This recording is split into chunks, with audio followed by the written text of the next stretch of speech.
আজকের জার্নিটা শুরু করলাম ফুলডুঙরি পাহাড় থেকে। হ্যালো, আমি Preeti. Welcome back to my another new vlog. আগের ভিডিওতে বলেছিলাম পথ ডাকছে, বেরিয়ে পড়েছিলাম পথের সাড়া দিতে। চলে এসেছি ফুলডুঙরি পাহাড়ে। প্রখ্যাত কথা সাহিত্যিক বিভূতিভূষণ বন্দ্যোপাধ্যায় তার জীবনের বেশ কয়েকটি উল্লেখযোগ্য উপন্যাস এখানে বসেই লিখেছিলেন। এখানে বসে বেশ খানিকটা শান্তি অনুভব করলাম শহরের কোলাহল থেকে দূরে গিয়ে। তারপর চলে এসেছিলাম বুরুডি লেকে।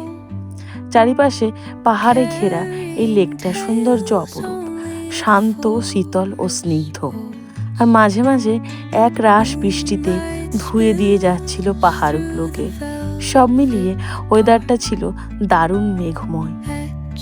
আর এইখানে আমি বেশখানি প্রশান্তি অনুভব করেছি।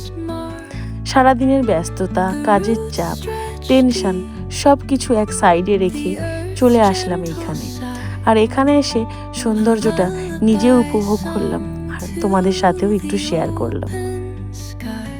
জীবনটা কোনো 10টা 5টায় অফিসে ঘেরা বদ্ধ টেবিলের মধ্যে আবদ্ধ না থাকাই ভালো।